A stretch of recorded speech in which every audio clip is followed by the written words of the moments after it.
NATO troops, led by the United States and Britain, along with the Afghan army, are planning their largest offensive ever of the Afghan war. We don't know exactly when it's happening, only that it's happening soon. Here to talk about it is Kabul bureau chief for the New York Times, Alyssa Rubin. Alyssa, what's the main goal of this offensive? They are trying to remove those Taliban from the area, because that's an area they use to plot attacks on both Afghan soldiers, Afghan police, and American and British soldiers, and any other coalition troops that are operating there.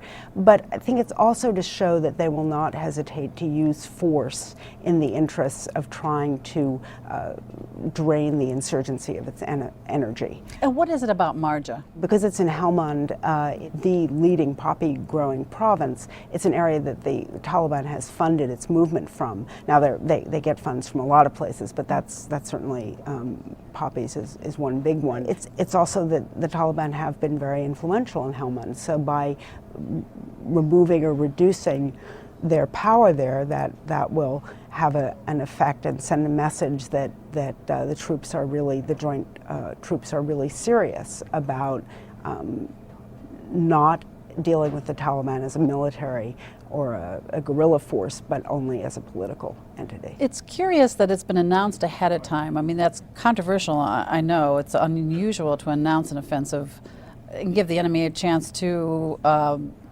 turn themselves in or move elsewhere? I mean, what is the strategy? Well, I think there's several. Again, there's more than one goal here. Because the Americans have really been pilloried for civilian casualties, they want to bend over backwards to make sure that civilians can have time to get away if they want to.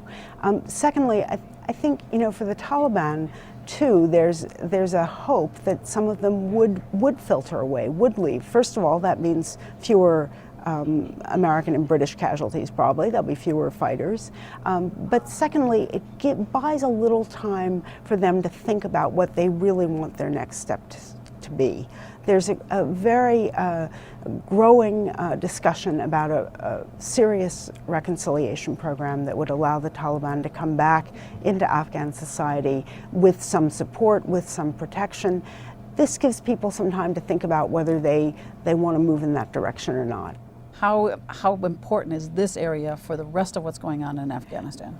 Well, I don't know that this area per se is important for what's going on in the rest of Afghanistan, but it would provide something of a model for what the coalition needs to do in order to both impress on the Taliban and on people who ally with them, that is local farmers, local landholders, that they are serious militarily, but also that they are serious about trying to change the environment and bring development to the area, make it a safe area for the population where they're not brutalized or coerced by insurgents on a regular basis, which is what is currently happening in most of these places. Alyssa, thanks so much.